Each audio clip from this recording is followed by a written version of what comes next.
အားလုံးပဲမင်္ဂလာပါကျွန်တော်ဒီတစ်ခါပြောပြပြီးတော့မယ့်အကြောင်းအရာကတော့ဂျပန်နိုင်ငံမှာဆယ်စုနှစ်တစ်ခုအတွင်းမှာတက်လာလိုက်တဲ့ကုန်စည်နှုန်းတွေပေးလိုက်ရတဲ့အခွန်တွေကြောင့်မို့လို့ကျွန်တော်တို့တာမန်အလုပ်သမားတွေက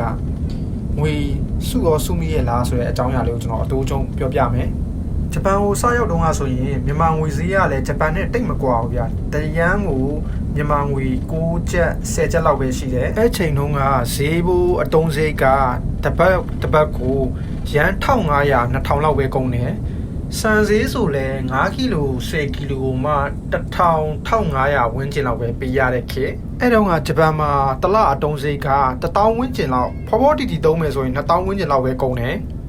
အိမ်လာကလည်းကုမ္ပဏီကထောက်ပံ့ပေးထားဆိုတော့2000ဝန်းကျင်လောက်ပဲကုန်တယ်ရေဘိုးမီးဘိုးတွေကအကုန်က free ပဲဗျာလစဉ်ဂျပန်အစိုးရကိုဆောင်ရတဲ့အခွန်ကလည်း3000ကနေ5000ဝန်းကျင်လောက်ပဲရှိတယ်အဲ့ချိန်တုန်းကကျွန်တော်တို့အခြေခံလစာကလည်း2သိန်းဝန်းကျင်လောက်ရတယ်ခုနကကျွန်တော်ပြောပြပြီးတော့တဲ့ငွေအမောင်းကနေနှုတ်လိုက်မယ်ဆိုရင်3သိန်းကနေ3သိန်း2000ဝန်းကျင်လောက်ကတော့ကျွန်တော်တို့ကြံတယ်ဗျာမြန်မာငွေ10သိန်းကနေ12သိန်းဝန်းကျင်လောက်ကတော့ကျွန်တော်တို့ကစုမိတယ်အဲ့10သိန်း12သိန်းဆိုတာအခေတ်တုန်းကတော်တော်300နော်ငွေလဲစုမိတယ်ဒီနေ့ခေတ်2026မှာတော့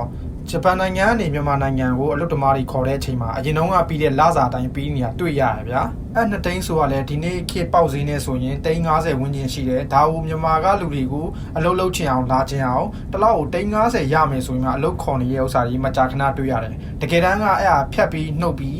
အခွန်ဆောင်ပြီးသားရင်မပါသေးဘူးဒီနေ့ခေတ်မှာဂျပန်နိုင်ငံမှာတစ်လအတုံးဈေးကအနည်းဆုံး3000ကနေ5000ဝန်းကျင်မှာရှိတယ်5000ပဲထားတော့အစိုးရကိုပေးရတဲ့အခွန်ကလည်းအနည်းဆုံး9000အထက်မှာရှိတယ်အိမ်လာကလည်းဥပမာကုမ္ပဏီဘက်ကအကုန်ကြခံပြီးတော့ကိုယ့်ဘက်က2000ဝန်းကျင်လောက်ပဲစိုက်ရတယ်ထားပါတော့ခုနက2သိန်းဝန်းကျင်ရတဲ့ကလေးတွေကဒီပေးလိုက်ရတဲ့ငွေအမောင်းနှုတ်လိုက်မယ်ဆိုရင်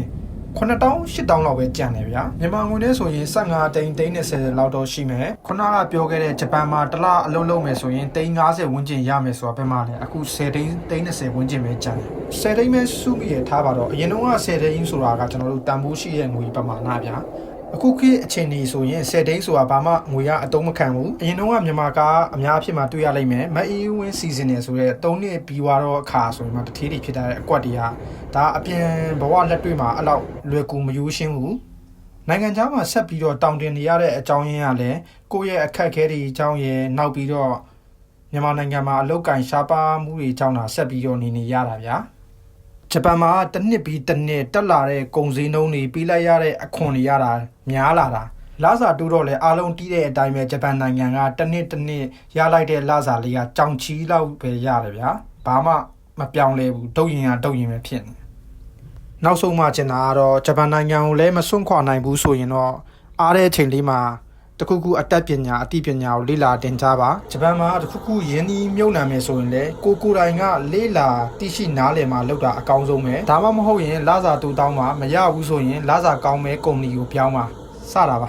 အဆုံးထိနားထောင်ပြီးရဲ့အတွက်အားလုံးကိုကျေးဇူးအများကြီးတင်ပါတယ်